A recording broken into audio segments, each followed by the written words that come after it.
Oke, ya. Apa yang akan kita bahas malam hari ini adalah dari sistem manajemen data, data warehouse, big data, data mining, dan business intelligence.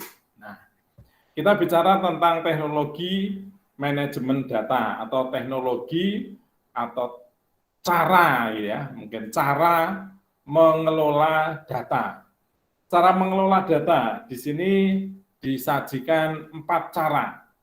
Yang pertama adalah database atau lengkapnya adalah database management system.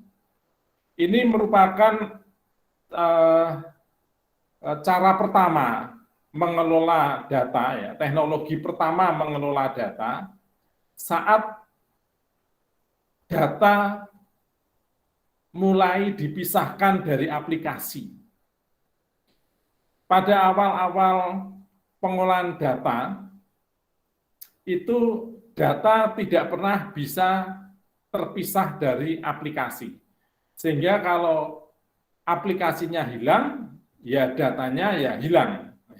Jadi itu satu kesatuan. Kalau mau mengubah data, ya harus mengubah aplikasi. Ya, jadi satu kesatuan. Nah, kemudian berkembang pentingnya data dibandingkan aplikasi itu, maka lalu muncullah teknologi untuk memisahkan data dengan aplikasi. Nah, lalu data setelah terpisah, kemudian semakin ke sini ya semakin terpisah juga. Nah, teknologi pertama untuk mengelola data dikenal dengan istilah database management system. Nah, database management system ini biasanya bentuknya adalah data dalam bentuk seperti spreadsheet ya, spreadsheet toh? Seperti Excel gitu ya, kolom-kolom ya, tabel-tabel ya, berbentuk tabel-tabel, ada kolom dan ada baris. Data disimpan dalam bentuk tabel-tabel, ada kolom, ada baris, dan tabel-tabel itu terhubung satu dengan yang lain dengan teknik tertentu, ya, dengan teknik tertentu sehingga meskipun itu terpisah, independen, ya, tetapi saling terhubung. Nah, itu adalah database management system. Nah, kemudian ini berlaku lama Bapak Ibu teknologi ini. Sampai sekarang, oh ya, sampai sekarang masih. Sampai sekarang masih banyak yang menggunakan database management system ini, model ini. Bahkan sekalipun nanti kita bicara tentang teknologi yang lebih modern, seperti business intelligence misalkan, itu juga sama. Dasarnya adalah pengelolaan data dengan konsep DBMS ini. Ya. Jadi ini memang relatif lama, meskipun Bapak Ibu ada juga kemudian teknologi manajemen data yang baru yang bersifat spesifik sebenarnya, spesifik eksklusif, spesifik eksklusif ya. Jadi seperti Bapak Ibu mungkin punya Facebook ya. Facebook itu kemudian merancang tata kelola data sendiri, yang berlaku untuk Facebook ya. Kalau orang lain mau menggunakan teknologi itu ya silakan aja belajar, tapi masalahnya cocok atau enggak tahu. Kemudian ada Facebook, lalu ada apa lagi? YouTube. Nah, YouTube itu juga mempunyai tata kelola data yang berbeda. Hanya memang tidak populer dan juga tidak dituliskan di sini karena itu tadi yang saya katakan eksklusif gitu ya. Jadi lebih cocok untuk dia, untuk yang lain atau umum yang enggak cocok mungkin. Nah, ini mempengaruhi juga memang. Saya juga baru tahu ya seperti itu, ada data seperti ini. Baik, nah karakteristik data di dalam sistem informasi itu, nah ini yang perlu Bapak catat ini. Kita orang mutu, kita orang tidak banyak yang bahas ya. Tetapi ini filosofi dasar. Kalau Ibu Bapak menerapkan yang saya omongkan ini, nah ini sebenarnya yang benar. Apa? Bahwa di dalam database, ilmu database, ya, maka gerakan data, atau boleh dikatakan ya, volume data itu hanya satu gerakannya. Apa? Bertambah. Jadi tolong sudah pokoknya moto peteng gitu ya. Moto peteng prinsipnya adalah bahwa di dalam database itu hanya ada satu perubahan data. Apa? Bertambah. Silakan kalau Bapak Ibu mau tanya. Nah, kalau penghapusan data itu, Pak? Nah, ya, penghapusan ya bertambah, Pak. Misalkan nama Ahmad Antono tak hapus ya. Ya kan? Semula ada toh, Pak? Maka nama Ahmad Antono ini saya tambahi catatan. Ya toh? Sudah keluar gitu toh. Tapi nggak saya hapus, berarti kan saya nambah catatan. Jadi bukan di-delete gitu, enggak ya Pak ya? Wah ya tetap perintahnya di-delete, tetapi di dalam tabel itu nambah, Pak. Ya, konsepnya ke situ.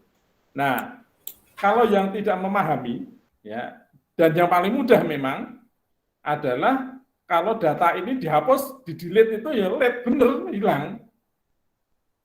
Ya kan? Nah, kalau nanti saya tanya, pernahkah ada nama Ahmad Antono di kelompok ini? Nggak ada, nggak tahu. Hilang. Ya toh? Nah, ini tolong pahami dulu. Nah, ini Pak Ahmad Antono sudah bertanya sangat ekstrim ini ya. Kalau dihapus gimana, Pak? Kalau dihapus ya bertambah. Diedit ditambah. Mengedit aja ditambah, ya. Jadi Ahmad Antono ini mengubah namanya. Ya. Ahmad yang tadinya pakai CH diganti menjadi KH. Ahmad gitu ya. Kapan dia melakukan perubahan itu? Nah, itu kan saya catat. Jadi bukan kemudian di-replace istilahnya ya Pak ya. Tidak di-replace, tapi saya tambahkan catatan bahwa Ahmad Antono merubah namanya menjadi Ahmad Antono. Loh, apa perubahannya? Nah, karena ada dua, ya kan? Berarti tahu sejarahnya.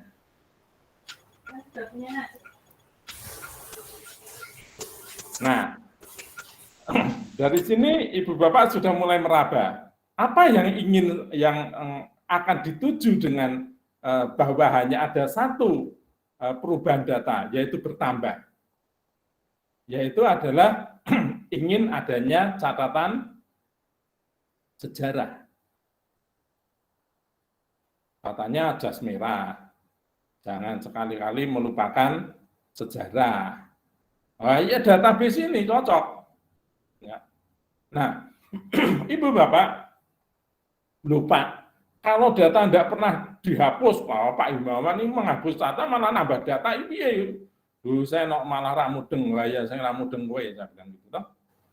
Ya kalau datanya tidak pernah dihapus, menambah terus, ya akhirnya tambah gede. Kan gitu toh. Banyak itu.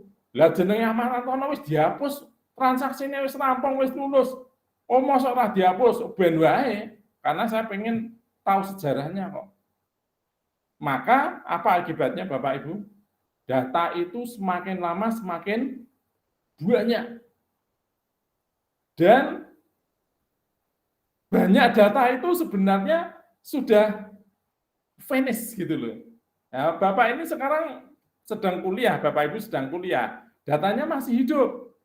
Ada tugas dinilai dimasukkan, ada nilai ujian mid nanti dimasukkan, ada nilai ujian akhir dimasukkan, nanti ada tesis dimasukkan, ya kan? Ini masih hidup. Begitu Bapak selesai kuliah, transaksi selesai, ya sudah. Tapi meskipun ya sudah, apakah itu dihapus? Ya kehilangan sejarah, ya toh? Nah, Jadi kebanyakan data ini memang disimpan terus, makin lama makin banyak, Pak. Maka kemudian membentuk sesuatu yang namanya gudang data. Yang kedua, Pak, Bapak Ibu, data warehouse. Jadi data warehouse itu terbentuk karena data-data yang sudah selesai transaksi. Tetapi kemudian juga lebih kompleks lagi karena data warehouse biasanya untuk analisis data, ya, maka kemudian digabungkan dengan data-data eksternal, yaitu data-data dari luar sistem atau luar organisasi itu. Sehingga nanti bisa berbicara lebih banyak. Semakin kompleks data itu, maka akan semakin banyak pengetahuan yang bisa kita peroleh. Ya kan? Jadi bukan hanya informasi saja, tetapi adalah pengetahuan, knowledge. Ibu Bapak pernah dengar istilah knowledge management? Ya, maka di dalam data warehouse ini kita akan menghasilkan knowledge base, ya, bukan database tapi knowledge base. Ya, jadi karena kita sudah memadukan berbagai macam informasi dari dalam organisasi kita, dari dalam sistem kita, dengan data atau informasi dari luar sistem kita, dan banyak sistem itu akan membuat kita membentuk sebuah pengetahuan. Nah, pengetahuan semakin banyak, maka akan bisa dipakai untuk membuat dasar keputusan, ya, membuat keputusan yang bijak, kan gitu ya. Jadi database, informasi, knowledge untuk membuat keputusan wise, kan gitu. Itu Bapak Ibu, itu tentang data warehouse. Yang kedua, nah, waduh Pak, data warehouse ini wukeh banget nih. Ya, kenapa dibuat gudang? Karena memang yang ada di gudang kita kan juga biasanya barang yang nggak kepakai ya Pak. Nggak kepakai yang harus dibuangnya eman-eman gitu ya. Banyak gelas ya. Di rumah saya ini juga istri itu ngoleksi gelas, piring yang nggak pernah dipakai juga. Ya, wah kalau saya sederhana, nggawe kopi, banyune panas, langsung disokne, aduh pecah, nah kurang siji. Ya, terus ngasai, kepleset piringnya, pecah siji ya, akhirnya lama-lama akan bisa berkurang tuh. Kalau nggak tak gitu kan ya tambah terus Pak, dan tidak dipakai. Ya, gudang seperti itu. Nah, gudang data ya sama. Tetapi bukan kita sekarang tidak pakai gudang data ini, tetapi kita kemudian menganalisis, ya, menggali data lagi.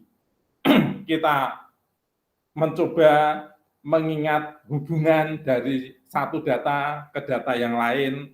Nah, untuk menciptakan pengetahuan itu, maka di sini dikatakan semakin kompleks, maka akan semakin banyak data yang semakin banyak pengetahuan yang kita bisa dapatkan. Nah, Ibu Bapak, karena data warehouse ini gede, nah, sisi buruknya adalah membingungkan juga, Pak. Wah, nah saya itu ini ada data penjualan, ini ada data barang, ini ada peristiwa politik, ini ada peristiwa pandemi, ini ada peristiwa iklim. Loh kok ruwet banget ya? Padahal saya cuma pengen analisis tentang penjualan saja loh. Produk tertentu lagi. Nah, oh ya iya. Kalau begitu datanya dipecah-pecah. Gitu. Nah, data tentang politik, data tentang penjualan, data tentang barang, data tentang hubungan antara stok dengan musim misalnya, ya kan? Nah, pecahan-pecahan data ini lalu membentuk satu data, kumpulan data yang lebih mungkin lebih satu tema gitu ya. Nah, ini disebut dengan data mart. Jadi data mart adalah bagian dari data warehouse yang mendukung satu topik tertentu yang kita inginkan apalah gitu. Nah, jadi data warehouse yang banyak sekali bisa kita pecah-pecah menjadi berbagai macam bentuk yang kita inginkan, yang disebut dengan data mart.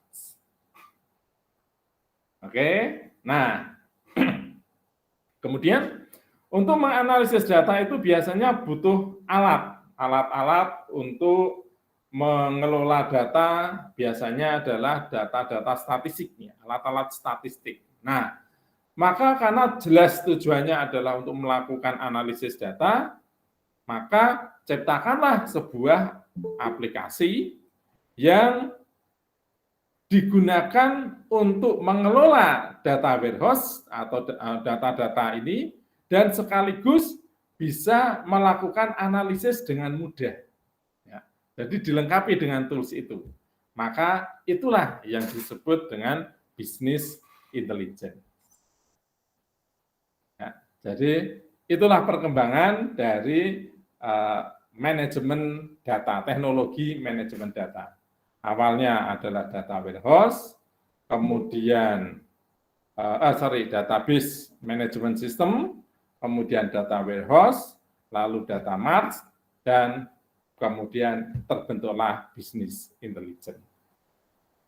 Ya, ada komentar sampai di sini? Belum ada? Ya. Ini yang digunakan untuk itu ya, Pak? Gimana? Yang digunakan untuk biasanya di Shopee atau apa itu ya, kalau misalnya kita habis nge-search sesuatu nanti tiba-tiba dia sering muncul. Oh ya, business intelligence-nya itu ya. Nah itu betul. Jadi begini, sekarang di aplikasi-aplikasi itu sudah ditambahkan ya. Semula belum ada itu, tetapi memang itu cara yang baik. Apa ya namanya ya, teknik itu. Jadi kalau kita itu memandang satu produk tertentu di dalam sebuah toko online gitu ya, Bu Melana ya. Iya, Pak. Kita misalnya memelototi sepatu high heels gitu ya, yang bling-bling, wah. Terus dalam waktu yang mungkin lebih dari 5 menit, nah maka sudah dikategorikan bahwa yang bersangkutan itu punya minat. Tapi mungkin wedi bojone, mungkin ya ora percaya diri, aku pantes ora ya nganggo high heels ini, atau mungkin juga regane kok rada ora cocok, ya banyak pikiran. Nah, tapi itu sudah ditangkap oleh sebuah mesin bahwa orang ini tertarik. Maka berdasarkan IP yang Ibu Bapak gunakan pada waktu melihat barang tersebut, wah, lalu seperti hantu ya, gentayangan. Jadi saat Ibu Bapak buka detik.com gitu kan, iya, betul. Detik.com juga ada toko online itu, maka sepatunya muncul lagi. Iya. Agak ngeri itu Pak ya. Iya, makanya saya katakan tadi menghantui. Ya yang paling, ya itu Pak Bu, memang nek jengkel loh tak tuku bae gitu aja. Ya memang tujuannya toko online begitu. Ben kue jengkel terus tak tuku kakak, kalau tidak ya Ibu bisa berpikir, wah itu sepatu kok menghantui aku ya. Wah, piye carane ngilangke? Oh, kudu ditukui Pak, kudu dituku nek ora iki akan menghantui terus. Betul. Itu baru terjadi kalau kita punya histori, dicatat ya, historinya dicatat. Ya. Nah, ini Ibu Bapak ya, jadi relational database atau database management system yang pertama tadi muncul 25 tahun yang lalu, betul. Ini bentuknya seperti ini, ya ada garis, ada kolom, saling terhubung, sampai sekarang masih digunakan. Ya. Excel itu juga mencontoh format dari database ini. Oke. Ada pertanyaan mungkin sebelumnya? Silakan. Tidak ada. Baik, kalau tidak ada, maka bagaimanakah database management system itu atau sistem mengelola database-nya ya. Kalau tadi mengelola datanya, sekarang adalah mengelola database-nya. Nah, kembali lagi Ibu Bapak, pernyataan yang pertama dulu. Begitu pentingnya data, maka simpanlah data itu dengan berbagai macam cara, ya, di pertemuan kemarin. Supaya apa? Supaya selamat. Nah, dari cara menyimpan data ini, lalu untuk sampai pada satu data, kadang melalui berbagai lapisan istilahnya. Maka kemudian muncul sistem manajemen basis data yang one tier, two tier, tiga tier, dan n tier. Ya. N tier itu sudah lebih dari 3 dianggap begitu. Ini sudah cukup rumit. Nah, one tier itu yang seperti apa? One tier itu ya kalau data dan aplikasinya jadi satu dalam sebuah mesin. Ya, jadi dalam gambar ini terlihat hanya ada satu komputer, ya, hanya ada satu komputer dan data itu ya di dalam komputer itu namanya one tier. Tentu ini adalah satu bentuk penyimpanan data yang tidak aman. Ya. Mengapa tidak aman? Karena kalau komputernya dicuri, datanya ikut kecuri, ya kan? Padahal harusnya komputernya dicuri, datanya nggak kecuri, kan? Nah, bisa diakali memang kalau ibu bapak menggunakan misalnya adalah hard disk eksternal, ya.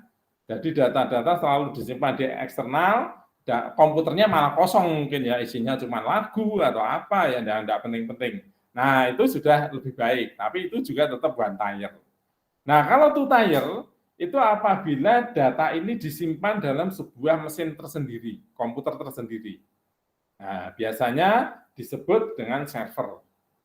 Untuk mengakses data tersebut, maka kita harus melalui server, di mana di server ini ada satu interface ya, antar muka, supaya orang ini mudah mengambil datanya. Jadi antar muka ini untuk mempermudah user mengambil data. Nah, ini sudah disebut dengan two tier.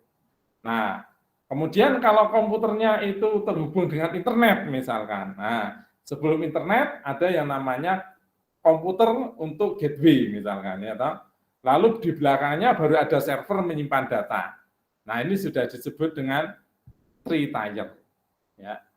Ya, gambarnya di situ.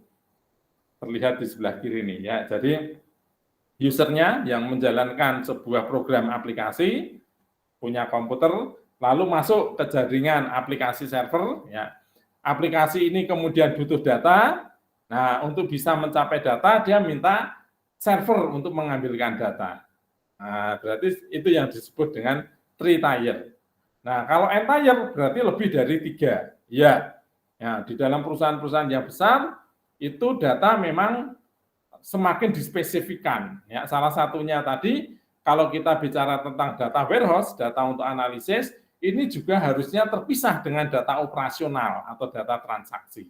Karena data analisis biasanya data yang sudah finish, ya sudah selesai transaksinya, itu sebaiknya dipisahkan. Nah, ini akan membuat lapisan data yang lebih panjang lagi. Dan tentunya semakin secure, semakin aman, ya, karena biasanya di dalam setiap lapisan ini pun selalu ada backup-nya. Maka kalau ada seorang penyusup barangkali mencoba mencuri data atau mencoba untuk mengubah data, maka dia hanya mengubah pada mirror-nya saja, mengubah pada bayangan data aslinya. Data aslinya tidak berubah, ya. Nah, jadi hanya mirror-nya, sehingga nanti dalam waktu tertentu data itu sudah akan hilang lagi.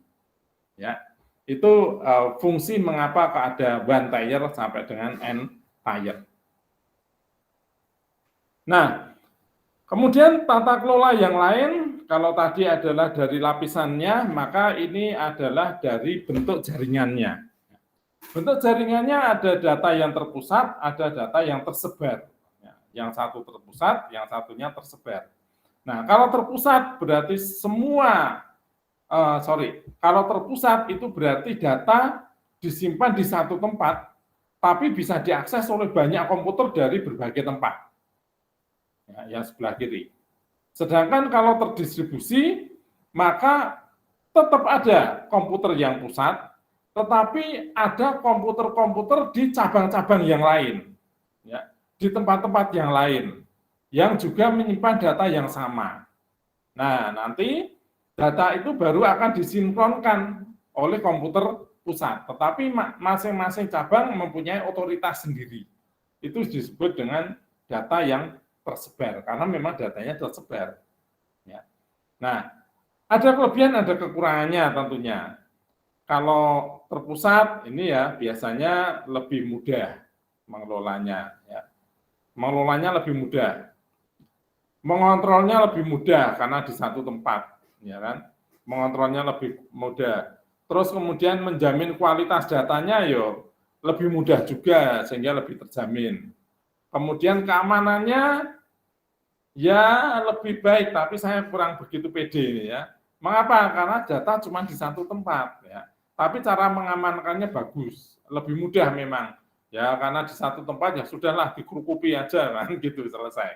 Nah, kelemahannya adalah bahwa karena data ini hanya di satu tempat, ya, kalau yang mengakses itu banyak, akibatnya adalah terjadi antrian yang panjang, sehingga dikatakan akses datanya lemot. Ya. Mengapa lemot? Ya, karena antri itu. Ya. Nah, kemudian untuk supaya mengurangi waktu antrian, maka bandwidth-nya harus diperbesar. Gitu. Hard disk-nya harus diperbesar. Mengapa harus diperbesar? Supaya banyak ruang kosong yang banyak ya, karena kalau semakin padat datanya itu jalannya juga akan semakin berat, sehingga dari situ juga akan menghasilkan biaya yang tinggi juga.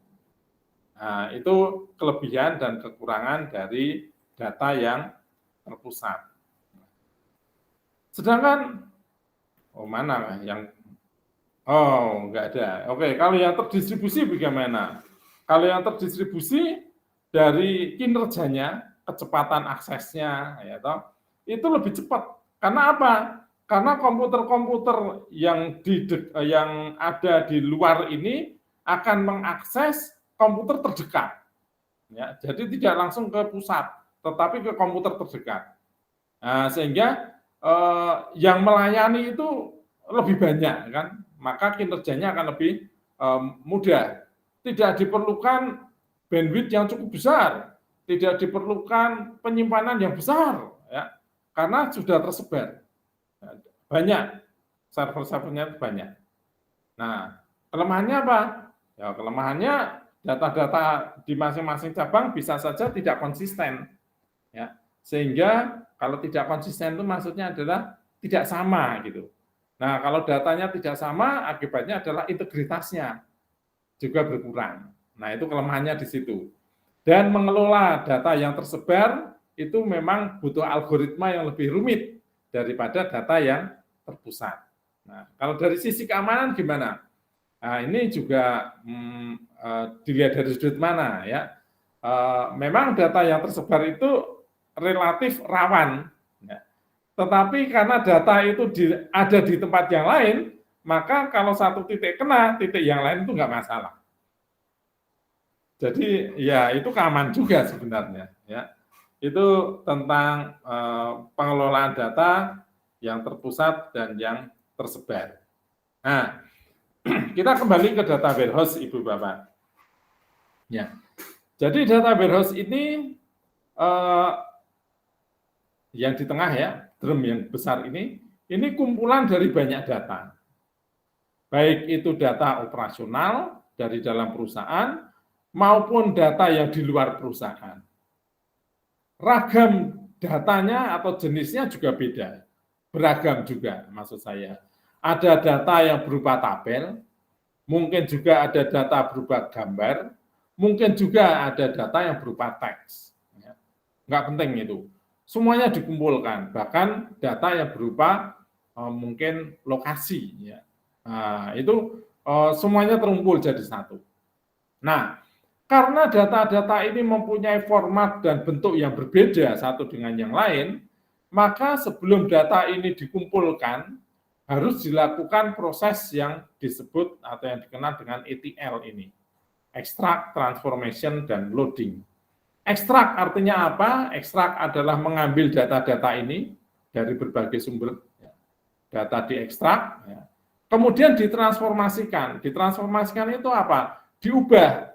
Misalnya kita mendapatkan data temperatur ya, dari internal kita menggunakan satuan Celsius, tapi karena kita juga menggabungkan data suhu dari Eropa yang banyak menggunakan Fahrenheit. Nah, itu akan berbeda. Maka kita harus transformasikan. Karena kita terbiasa pakai Celsius, ya kita transformasikan semua derajat Fahrenheit diubah menjadi Celsius. Itu extraction. Ya. Mungkin juga ada extraction itu apa? Jenis kelamin, ya, jenis kelamin. Jenis kelamin kalau orang Indonesia kan laki-laki perempuan ya, L dan P. Tapi kalau orang luar negeri kan apa? Kalau luar negeri apa ya? Male and female, ya toh? Male and female. Lah male itu laki, harus ditransformasikan dengan L kan gitu, laki. Kalau kita kan L, nah, itu transformasi. Kalau perempuan kita pakai P disingkat. Nah, sedangkan orang luar negeri pakai female, F. Nah, F ditransformasikan menjadi P. Ya, itu contoh-contoh transformasi. Dengan demikian pula misalkan adalah apa itu? Wah, ini yang sulit. Apa? Mata uang, ya kan? Mata uang ini agak sulit. Mengapa agak sulit? Nah, kan kita tinggal transformasikan saja, Pak. Kita pakai rupiah ya, nanti yang data pakai dolar ya dirupiahkan saja. Wah, tidak semudah itu. Mengapa tidak semudah itu? Kapan itu terjadi transaksinya? Karena nilai kurs dolar terhadap rupiah juga selalu berubah. Jadi tidak mungkin kalau data tahun 70-an misalkan, di mana $1 itu masih sekitar berapa ya? 750 rupiah. Ya. Lalu dihitung dengan kurs dolar saat ini, $1 berapa? Hampir 14.000 misalkan. Wah, ya rusak datanya. Ya. Jadi mengkonversi mata uang dari dolar ke rupiah ya bisa, tetapi harus dilihat masanya. Meskipun pasti tidak tepat, karena dalam satu hari biasanya juga kurs itu berubah-ubah. Nah, itu adalah proses transformasi. Nah, setelah transformasi perubahan ini selesai, barulah data ini di-load, ya, dimasukkan ke dalam tabel yang kita sebut dengan data warehouse. Nah, data warehouse ini juga modelnya banyak ya. Yang pertama, meskipun datanya banyak, tapi kita juga bisa mencari atau mensummary-kan data. Ya, no? Terus kemudian kita juga harus memberikan deskripsi terhadap masing-masing data itu supaya kita tahu persis ini data dari mana, maksudnya apa, yang disebut dengan metadata. Ya. Dan juga ada data-data tunggal yang kita kenal dengan raw data. Jadi datanya masih barangkali apa ya, belum bermakna itu ya. Nah, kemudian data-data ini lalu dipakai untuk membuat analisis ya, secara online ya, atau membuat satu laporan ya, atau membuat data mining. Wah, sudah muncul data mining. Apa Pak bedanya data mining dengan analisis? Sama sih. Sama, tapi biasanya kalau analisis gitu menggunakan tools statistik, sedangkan kalau data mining itu menggunakan algoritma kecerdasan buatan ya. Sehingga nanti kalau ada perubahan data, maka dia bisa melakukan self learning gitu ya, belajar sehingga bisa memperbaiki data lagi ya. Itu tentang konsep bidang data. Ya, ada pertanyaan Ibu Bapak tentang bidang data? Ada yang mau ditanyakan, ada yang mau diceritakan, silahkan. Nah, misalkan warehouse ini biasanya digunakan siapa, Pak? Apa ini bidang data? Iya. Ya, siapa saja sebenarnya. Jadi contoh ya, kemarin ada ibu-ibu yang cerita tentang data kependudukan. Nah, maka pertanyaannya, bisa enggak Pak data kependudukan dibuat data warehouse? Oh ya bisa saja. Nah, tetapi pertanyaan saya sebelumnya adalah yang tadi, datanya ini kalau dihapus atau nambah Bu? Nah, kalau datanya dihapus hilang benar. Kalau datanya diedit ya edit bener, yang lama nggak ada, itu susah. Ya, itu susah. Jadi harusnya adalah data-data itu data-data yang multidimensional lah, boleh dikatakan seperti itu. Nah, tapi saya percaya mungkin dengan teknologi yang sekarang itu otomatis akan terbentuk ya. Jadi data itu kalau dihapus tetap akan nambah, tapi kita tidak tahu mungkin. Nah, di dalam data kependudukan kita akan analisis apa? Ya, bisa saja misalkan kalau dalam data apa istilahnya data demografis, ya itu cukup saja misalkan kita bisa melihat bagaimanakah pertumbuhan penduduk dari satu daerah dengan daerah yang lain. Nah, kemudian kalau data ini kita grafikkan gitu kan, wah akan menarik ya, berapa pertumbuhannya.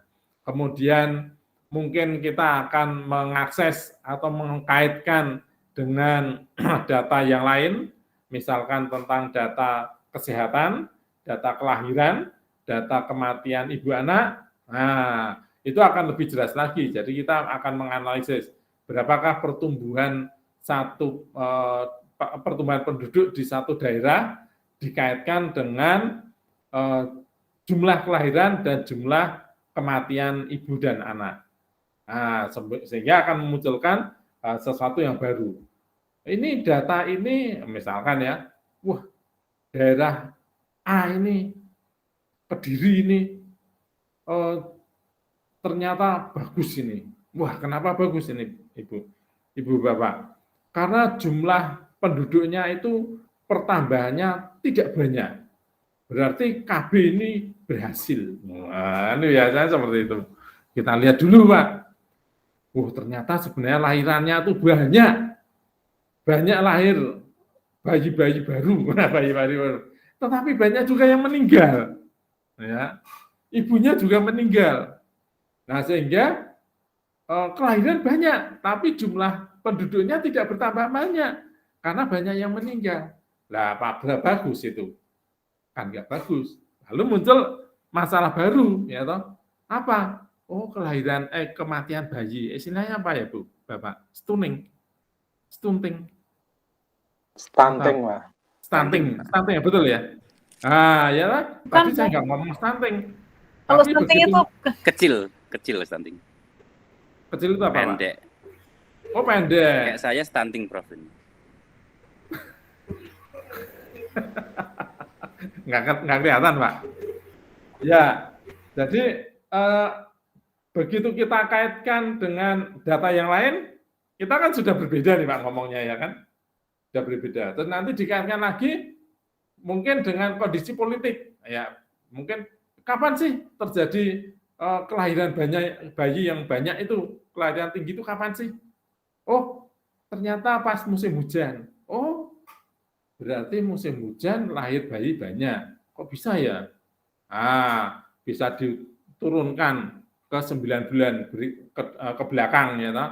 9 bulan. Ini pas musim hujan. 9 bulan belakang, wah iya pas musim dingin-dinginnya mungkin loh ya. Oh, berarti nanti puskesmas bisa punya gerak ya toh. Mengapa kok terjadi stunting ini? Oh, karena bayinya banyak ya kan.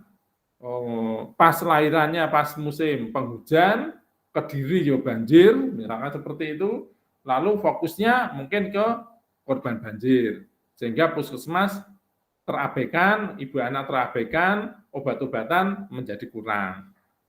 Oh, ngomongnya beda lagi nih Pak ya, sudah beda lagi nih keputusannya. Ya, jadi itulah data warehouse itu seninya di situ. Semakin banyak kita mengkaitkan ngomongnya jadi semakin indah, ya kan? Mohon izin, Prof. Mungkin ikut berbincang sedikit. Saya mohon maaf terlambat, Prof. Baru datang pulang ini. Enggak apa-apa, Pak. Seharusnya kalau pertanyaan Mbak Melana tadi, seharusnya di bidang beliau yang harusnya bidang data ya, karena Bapeda ya. Jadi artinya memang bagaimanapun kebijakan-kebijakan yang akan dilakukan oleh pemerintah kan data basicnya, artinya kebutuhan dari masyarakat apa, problemnya apa kan itu.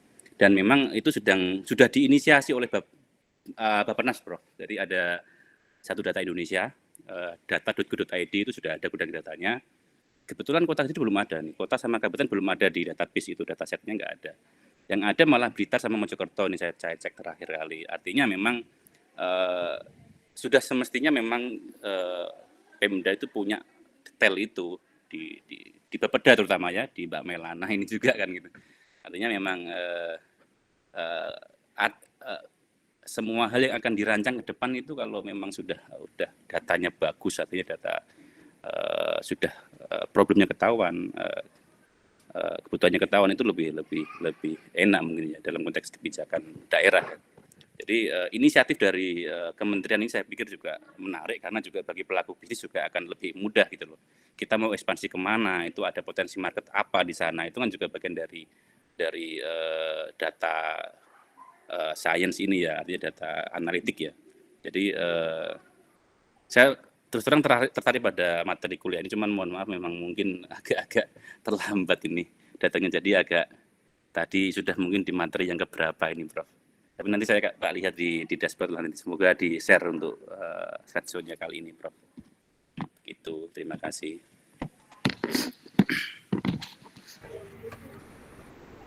Sebenarnya di Diskominfo Mas Arif, Pak Himawan mohon izin, satu data di bidang datanya ada di Dinas Kominfo Mas Arif. Siap, tapi di kementeriannya yang pegang ini Bappenas ya Pak? Bappenas ya. Usernya harusnya jenengan kan sebagai user data Ya. itu diolah.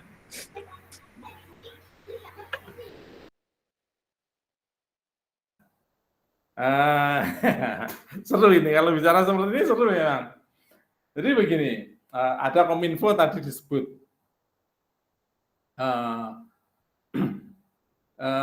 Kalau menurut saya memang zaman sekarang ini kita tidak boleh tidak punya data. Nah, jadi tadi Bu Meliana tadi saya kritik ini Bu Meliana ya, dan ini tolong mulai hari ini berubah. Berubah mindsetnya. Ya itu tadi. Ibu tadi kan sempat nyeletuk ya, datanya di Kominfo gitu. Nah, jangan, Kominfo itu hanya fasilitator supaya transformasi data itu bisa, atau pengumpulan data itu bisa terjadi dengan mudah. Tetapi kalau Ibu misalkan di Bapeda, apalagi ini Bapeda ya, Badan Perencanaan Daerah. Nah, ini punya hak sebenarnya untuk mengekstrak data dari semua bidang. Oh, Pak Jokowi sudah bilang loh ya, tolong hilangkan ego sektoral. Ya kan? Wah, ini serius ini. Jadi data yang ada di Kominfo, mungkin kalau data di satu instansi tidak bisa ketarik karena mungkin dia juga tidak care. Ada loh banyak yang tidak care loh, karena mikirnya akan ada di Kominfo. Lah orang Kominfo itu juga nggak ngerti apa-apa kok. Data terkumpul banyak kan bukan bidang dia. Masa orang Kominfo kan menganalisis data KB ya, orang iso toh. Sepakat. Iya. Sudah ya, kan? sedang dibangun memang Pak ini satu datanya. Nah, makanya Bapeda itu punya kewenangan untuk menarik data dari banyak SKPD mungkin ya, satuan kerja itu, silakan ditarik. Nah kemudian dionek-onek itu lah, yang onek-onek itu tergantung dari masing-masing pakar di bidang itu ya, ibu bapak yang ada di lapangan, coba untuk berpikir lebih luas dan lebih luas dikaitkan dengan berbagai masalah. Nah saat bapak ibu punya pikiran yang lebih luas, lalu pasti maaf nih pikirannya terus jadi agak liar. Nah agak liar maka dia akan mampu untuk mencoba mengkaitkan satu peristiwa dengan peristiwa yang lain. Nah itu akan lebih indah. Ya betul tadi usulan Pak Arif tadi itu ya. Ya baik. Mungkin ada lagi yang mau cerita, silakan. Ya Bu Meliana ya, siap-siap nanti langsung narik data sana sini Bapak. Jadi Pak. Start Kamis Mbak Meliana. Triwan Mas? Start Kamis nanti mulai. Wes. Triwan nggak dengar saya. Mulai Kamis. Oh mulai Kamis, oh besok libur ya. Jadi memang permasalahan data ini memang saya akui cukup berat memang Pak. Ya, Karena memang data di OPD juga kadang-kadang datanya, kalau sekarang menyebutnya OPD nggak Pak? Organisasi OPD, ya. Perangkat Daerah. Jadi kadang-kadang juga data yang dibutuhkan itu ternyata masih berupa data mentah. Dan mungkin yang kita butuhkan harusnya analisisnya. Ya. Nah, ternyata seringkali kalau pas Bapeda minta data itu seringkali dapatnya data mentah Pak. Dan kadangkala kalau kami akhirnya harus kami yang mengolah, dan akhirnya di situ di titik itu akhirnya apa ya, overwhelm apa ya itu istilahnya, jadi apa istilahnya Pak, kayak bisa terlalu banyak gitu Pak, jadi akhirnya yang seharusnya kami itu menerima sudah berupa analisis, tapi akhirnya terpaksa kami yang menganalisis gitu. Gimana itu ya? Tapi ya ini sedang diupayakan. Dan nanti sebenarnya di kelas ini juga ada yang kominfo loh Pak. Iya, Mbak Eli Mbak Farah saya colek. Cuman yang kebetulan yang menangani di bidang Pak Sabto. Jadi sudah dibuatkan draft perwalinya. Sudah sebenarnya dari mulai tahun lalu, dari waktu masih ke kabitnya itu masih Bu Herwin. Kebetulan sekarang Bu Herwinnya ke Kopim, ke tempatnya Pak Adi.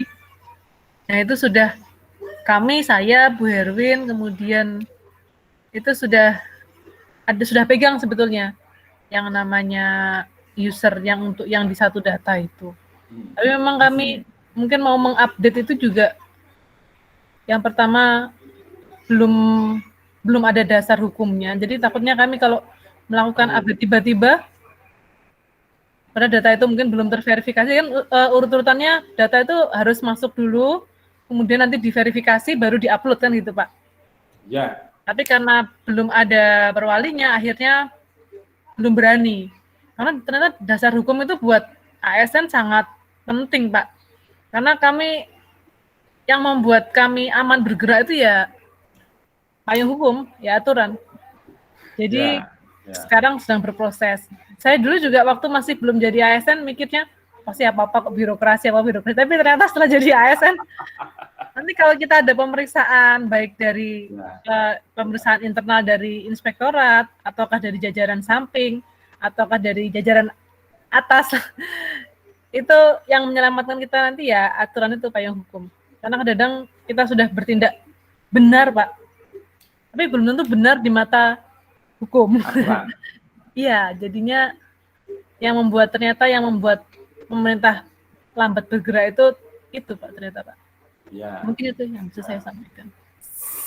Baik, saya tidak memungkiri ya Ibu Bapak ya, memang namanya juga birokrasi, jadi segala gerakan tindakan itu ada dasar. Data kalau tidak diverifikasi ya memang bahaya.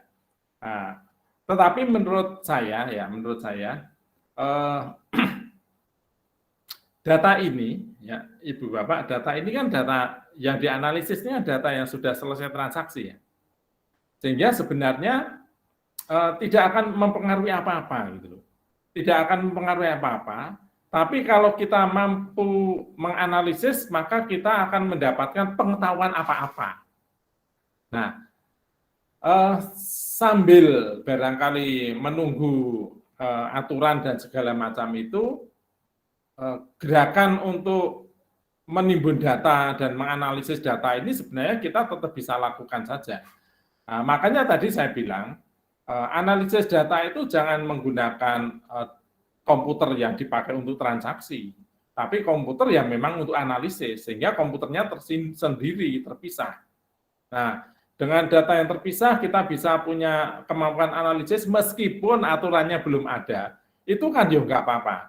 Ya, pengetahuan kan di kepala kita. Ya, meskipun kepala kita yang di kepala kita itu melihat hasilnya dari data itu.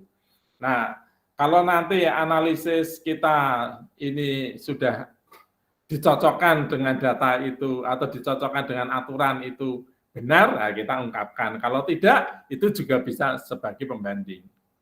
Nah, inilah yang jadi Pak itu ilegal. Ya namanya otak-atik data itu enggak ada legal dan ilegal, wong itu tinggo dhewe kok. Dinggo dhewe dhisik. Ini kan kita pakai untuk kita sendiri, pengetahuan saya sendiri, ya. Pengetahuan bidang saya, tapi tidak dia pakai untuk membuat keputusan dulu kan.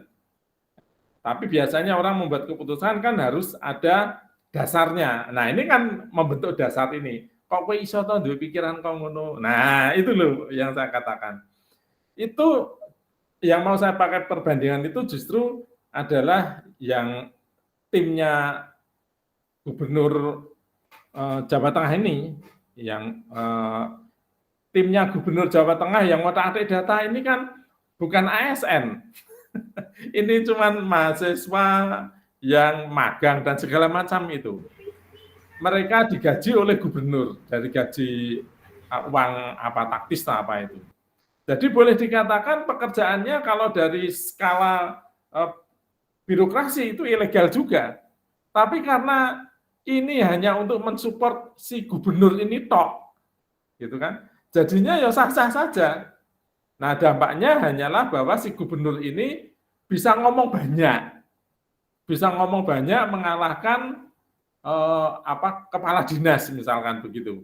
Nah, jadi kan kepala dinasnya kelimpungan, ya.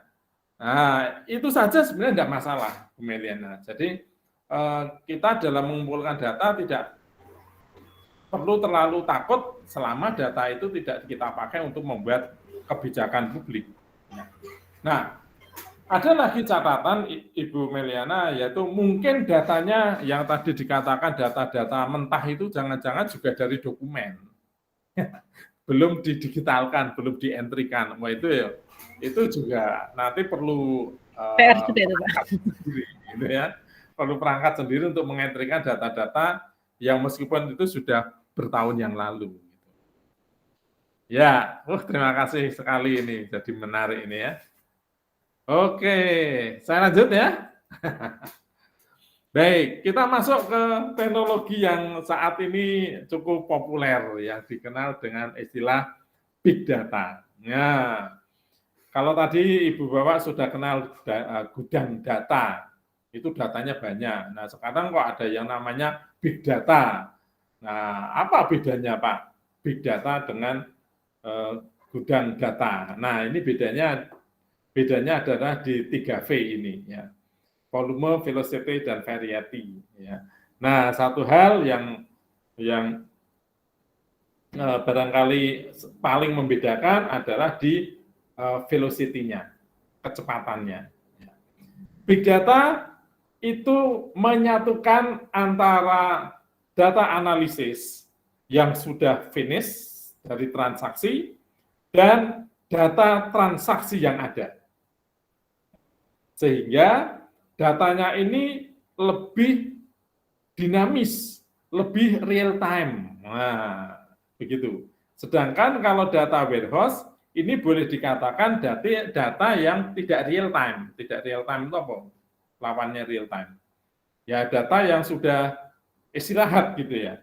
Nah, sedangkan kalau big data ini adalah data yang sedang bertumbuh, ya. Data yang berubah terus, nah, berubah dengan cepat. Nah, tentunya misalkan adalah data penjualan, ya, data tentang penerbangan, ya kalau sekarang penerbangan juga sepi juga ya, penjualan juga sepi juga, ya nggak apa-apa.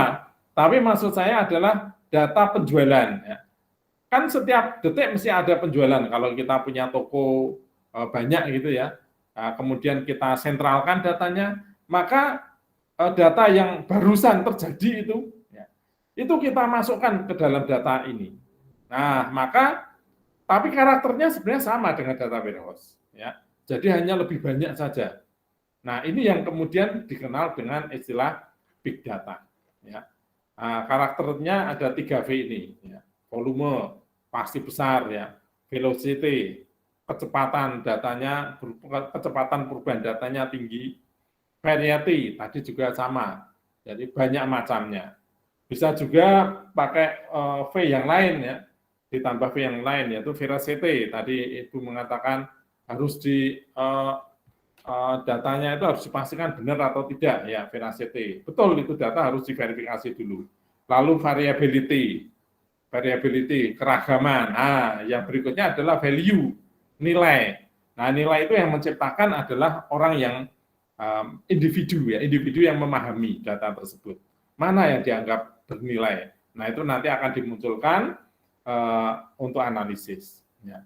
Nah, data di Twitter misalkan, wah, data di Twitter itu kan jalan terus Bapak Ibu ya.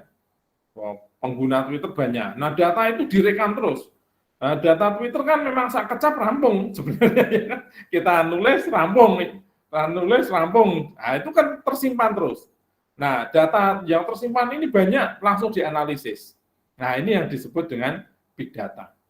Ya. Jadi sampai sekarang masih bertumbuh. Kan kita tidak bisa menghentikan Twitternya itu nantilah saya analisis sebulan lagi. Wah, ya udah telat Pak, Bu. Karena biasanya tingginya rate itu muncul dalam satu waktu pendek gitu kan. Ada seseorang menulis sesuatu, lalu ditanggapi tinggi rame, terus blus hilang. Nah, kalau kita tunggu terlalu lama ya udah hilang itu jejak. Maka data ini begitu ada simpan. Nah, ini yang kemudian dikenal dengan istilah big data. Ya, jadi perbedaannya adalah real time-nya dan selalu bertumbuh dalam waktu yang cepat. Itu big data. Nah, kalau tadi sudah muncul istilah data mining, ya. Mining ini adalah penambangan. Mengapa menambang? Oh, karena datanya banyak, Ibu, Bapak ya. Oh, karena datanya banyak tidak bisa digaruk, harus digali. Ya, digali pakai alat ekskavator. Nah, ini ekskavatornya tidak alat seperti itu, tetapi adalah sebuah algoritma cerdas. Jadi nanti tujuannya sih sama.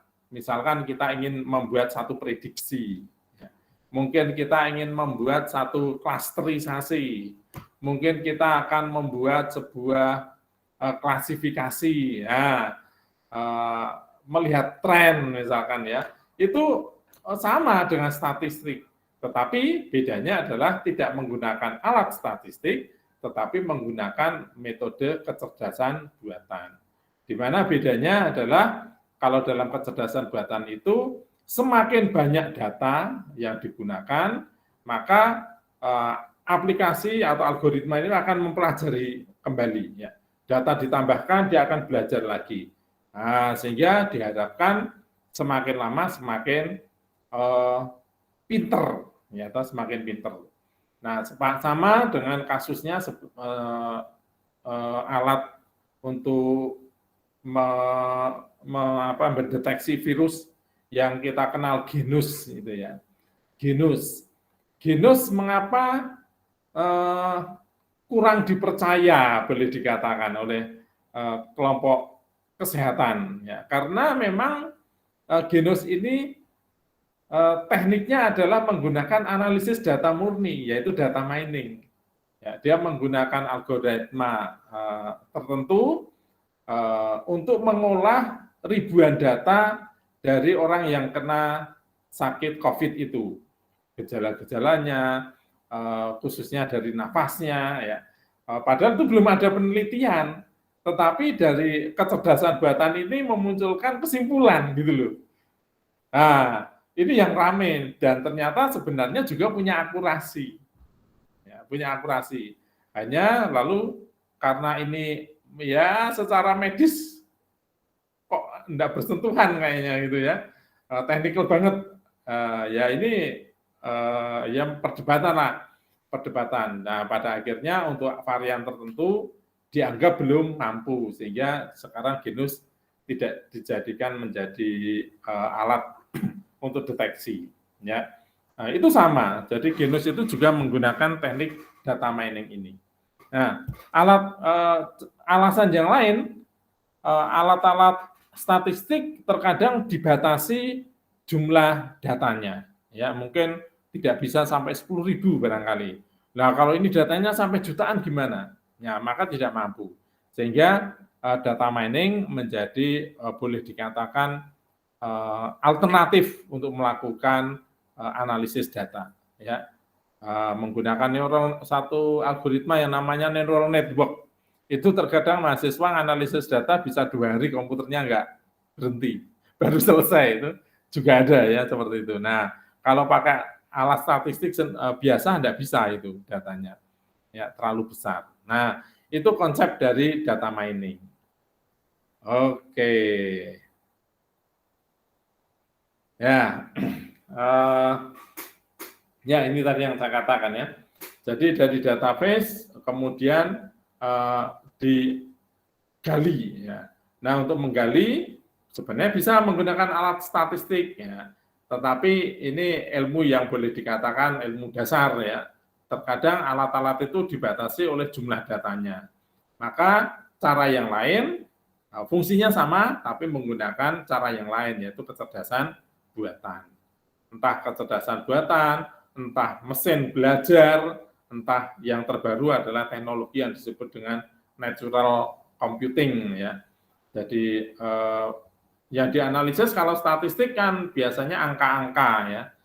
Sedangkan kalau di sini itu kita bisa menganalisis ucapan, kita bisa menganalisis gambar, kita bisa menganalisis teks ya. Jadi seperti komentar-komentar di Twitter ya. Komentar-komentar di Twitter itu kita bisa analisis dengan menggunakan kecerdasan buatan ini yang disebut dengan data mining ya. Oke. Ya. Apa ini? Ya, ini apakah ini data mining atau bukan? Nah, mungkin untuk sebagai penjelasan tambahan saja. Sistem yang mampu digunakan untuk mencari informasi khusus. Nah, apakah itu data mining? Bukan. Ya, kalau itu hanya mencari saja ini yang menggunakan kata masak berdasarkan dari tag-nya ya. Kalau di Google dia itu bukan data mining. Sistem yang mampu mengelompokkan informasi yang mirip-mirip. Nah, mirip-mirip ini berdasarkan atau sesuai konteksnya, misalkan masakan Prancis, Itali, Jawa ya. Nah, ini meskipun masakan Prancis tempe goreng juga ada sebenarnya ya, tapi nanti ya biarkanlah yang mesin itu yang nanti nyari ya, itu namanya termasuk dalam data mining. Terus yang kedua, dokter mencari data medis untuk menganalisis riwayat penyakit seorang pasien. Apakah ini disebut data mining? Oh tidak, ya. Itu hanyalah analisis yang biasa, tidak perlu kecerdasan buatan. Karena biasanya juga dokter itu sudah mempunyai sebuah rule, aturan sendiri, ya. Bahwa orang punya penyakit ini, riwayatnya seperti ini, dia sudah bisa memprediksi berdasarkan riset medis yang pernah ada, ya. Yang kedua, penelitian di dunia kesehatan, sama-sama di dunia kesehatan, untuk menemukan cara mengelompokkan pasien dengan penyakit yang sama berdasarkan beberapa tanda tertentu. Nah, seperti ini. Ya, jadi bisa lebih cerdas, tetapi ini yang kadang menjadi pro kontra di lingkungan kedokteran. Masa sih deteksi COVID dari nafas? Emangnya sudah ada penelitian bahwa COVID itu orang yang kena COVID, nafasnya punya pola tertentu? Nah, ini belum terjawab, apalagi Genus waktu itu juga merahasiakan parameter-parameter yang dipakai untuk mengukur. Nah, ini juga menjadi semakin kuat ya penentangan kelompok kedokteran itu. Oke, nah ini tadi kegiatan data mining. Apa sih kegiatan data mining? Biasanya 4 yang paling sering dilakukan, yaitu regresi atau estimasi tren, ya, kemudian klasterisasi, ya, lalu klasifikasi dan asosiasi. Ya. Asosiasi dan klasterisasi hampir mirip, ya. Itu yang dilakukan oleh data mining. Nah, dari kegiatan penggalian data ini sama, nanti akan menghasilkan pengetahuan. Maka data mining sering disebut sebagai cikal bakalnya untuk atau dasar untuk menciptakan KDD ini ya, Knowledge Discovery in Database. Ya. Oke, di sini dikatakan data mining merupakan core-nya dari KDD itu. Data mining berperan dalam pemanfaatan algoritmanya. Dan orang juga bisa menggabungkan nanti untuk lebih meyakinkan algoritma satu dengan algoritma yang lain. Nah, biasanya juga di data mining ini nanti ada semacam pengujian akurasi ya. Jadi kalau dia sudah membuat satu kesimpulan, maka kesimpulan ini diuji apakah kesimpulan ini mempunyai akurasi yang tinggi atau tidak. Ya, jadi biasanya kegiatannya selesai, misalkan pengklasifikasiannya selesai, lalu hasil klasifikasi ini kebenarannya berapa persen, ya itu biasanya diukur. Ya, ini tahapan dari data mining ini. Ya. Nah, hampir sama dari data, ya kemudian di ETL, kalau di sini dikatakan di pre-processing ya, karena biasanya kalau data mining ini datanya berupa tabel, sudah berupa tabel ya. Gabungan dari banyak data tapi berupa tabel. Nah, kemudian dari tabel-tabel hasil ekstraksi itu terkadang ada tabel-tabel yang aneh ya, aneh datanya kok kayaknya aneh. Nah, ini data-data yang aneh itu biasanya disingkirkan. Ya, sama dengan statistik sebenarnya, disingkirkan, tidak dipakai. Data-data yang tidak lengkap, ya misalkan harusnya ada 4 pertanyaan yang ada 17 pertanyaan, ini hanya menjawab 10 pertanyaan. Nah, ini juga data yang tidak baik, ini juga tidak dipakai. Nah, proses pemilihan inilah yang kemudian disebut sebagai proses pre-processing ya, atau data cleaning. Di antaranya adalah data cleaning. Jadi sebelum kita melakukan proses penggalian data, maka data ini harus kita pre-processing. Salah satu cara pre-processing adalah melakukan data cleaning.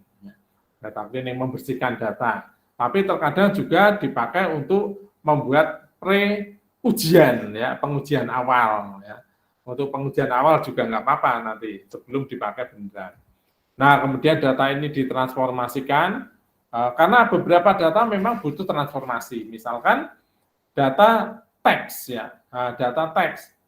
Kalimat begitu. Nah, kalimat ini kalau mau dianalisis kan harus dipecah-pecah, ya, harus dipecah-pecah. Ini maknanya yang mana ini? Makna kalimatnya ini ada di kata apa saja. Nah, maka ini yang disebut dengan transformation. Jadi tidak semua kalimat itu yang dianalisis, tetapi kalimat ini mengandung ya, kata-kata ini. Ya, kata-kata ini nanti yang akan dipakai sebagai alat uji. Itu maka dikatakan di situ ditransformasikan. Baru setelah itu dilakukan penggalian, setelah penggalian selesai ada hasilnya lalu dievaluasi. Hasilnya adalah akurasi itu tadi. Nah, biasanya kemudian supaya lebih menarik, maka hasil data ini lalu ditampilkan di dalam bentuk grafis. Ya, nanti ada toolnya ya, di dalam business intelligence, nah, tool itu sudah tersedia nanti. Jadi dalam business intelligence kita bisa masukkan data mining ini. Oke, kita masuk ke intelligence business atau business intelligence ya. Jadi business intelligence ini ada berbagai macam keuntungan, di sini dikatakan ada 6 ya. Yang pertama meningkatkan kemampuan untuk membuat keputusan. Yang kedua mempermudah akses dan membagi informasi. Yang ketiga adalah memungkinkan untuk melakukan analisis secara real time ya. Data yang masih berjalan langsung kita analisis. Lalu yang keempat adalah membantu mengidentifikasi sebuah keanehan ya di dalam suatu sistem. Lalu keuntungan yang lain adalah mengurangi risiko bottleneck ya. Jadi pemampatan data ya. Yang keenam membantu untuk memahami bisnis kita ya. Jadi kalau kita banyak membaca literasi begitu, lalu kita punya ide untuk melakukan analisis, nah itu akan semakin membantu kita untuk memahami apakah memahami bisnis yang kita dalami ya. Itu. Nah, jalannya sama ya, dari data kemudian ditransaksikan lalu membentuk satu data, ya kan? Data terkumpul banyak, lalu di proses ETL tadi muncullah sebuah data warehouse, ya. Data warehouse lalu supaya atau untuk memenuhi kebutuhan-kebutuhan khusus, maka datanya dipecah menjadi data mart ya, sama ini. Nah, kemudian data ini lalu dianalisis dengan berbagai macam tools ya, yang software ya, berupa software. Entah itu menggunakan data mining, entah itu hanya menggunakan query biasa, entah itu hanya dibuat format laporan atau dibuat data analitik menggunakan statistik. Nah, semua hasilnya adalah informasi ya. Dan supaya mudah, informasinya sebaiknya dalam bentuk grafik. Ya, nah ini saudara-saudara gambaran secara utuhnya. Begitu Ibu Bapak yang bisa saya sampaikan untuk mengelola atau mengenal data atau manajemen data. Silakan kalau ada yang mau berkomentar, sharing.